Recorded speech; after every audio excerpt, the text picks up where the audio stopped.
టూరిజంలో third place వచ్చాము అంటే తిరుమల తిరుపతి దేవస్థానానికి పర్యాటకులు అధికంగా రావటం, అన్ని ఫెసిలిటీస్ తిరుమలకు ఉండటం వల్ల.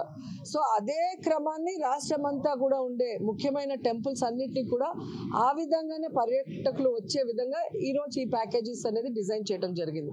అంతకుముందు ఆ సీజన్లో అంటే కార్తీక మాసం వచ్చినప్పుడు పంచారామాలు కానీ అలా ఏ మాసంలో ఆ మాసం సంబంధించిన టెంపుల్స్ చేస్తూ వచ్చాం.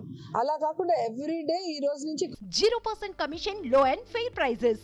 Download Volta app now. Enjoy wattastic rides. Continuous గా ఉండే విధంగా రాష్ట్రంలో ఉన్న అన్ని పర్యాటక ప్లేసెస్ తో పాటు ముఖ్యంగా ఆధ్యాత్మికంగా ఉన్న టెంపుల్స్ అన్నిటినీ కూడా భక్తులు దర్శించుకునే విధంగా చేయాలి అని చెప్పి ఈరోజు ఓపెన్ చేయడం జరిగింది.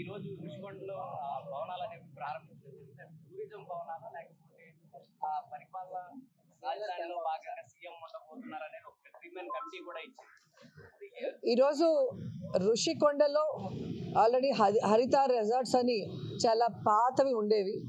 వాటి ప్లేస్లో అత్యంత ఆధునీకరించి ఈరోజు వరల్డ్ క్లాస్ లెవెల్ అని చెప్పచ్చు.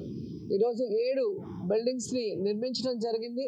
అండ్ చాలా శుభదినం ఈరోజు, మంచి టైంలో దాని గృహప్రవేశం కూడా చేయటం జరిగింది.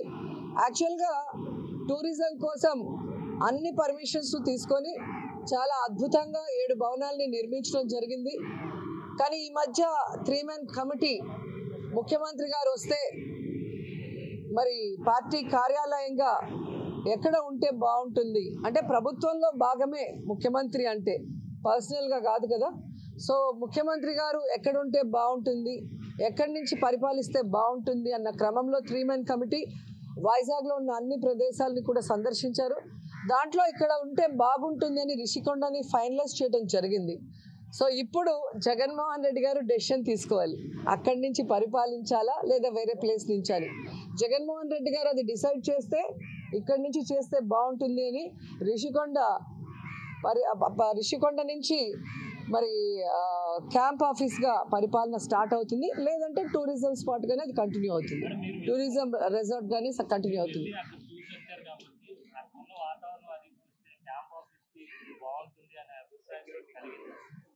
అది మీరు చూసి చెప్పాలి, మీకు ఇస్తారు విజువల్స్ చూసి చెప్పండి. ఎందుకంటే ప్రెస్ వాళ్ళు ప్రతిపక్షాలతో చేరి ఎంత కాంట్రవర్సీ చేశారో మీ అందరికీ తెలుసు.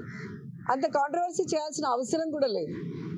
సో అందుకే మీకు విజువల్స్ వస్తాయి, మీరు చూడండి, చూసి మీరు డిసైడ్ అవ్వండి.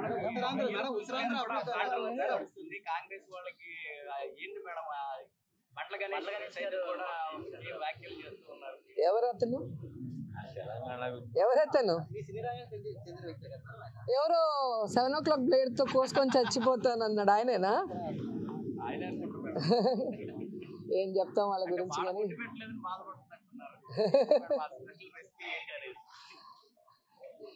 ఈరోజు ఒక మహిళ సక్సెస్ఫుల్గా ఉంటే, కష్టపడి పైకి వస్తే, స్ట్రాంగ్గా ప్రతిపక్షాలు చేసే తప్పుల్ని ఎత్తి చూపిస్తే ఇలా నీచంగా మాట్లాడటం, వల్గర్గా మాట్లాడటం తెలుగుదేశానికి జనసేనకి వెన్నతో పెట్టిన విద్య.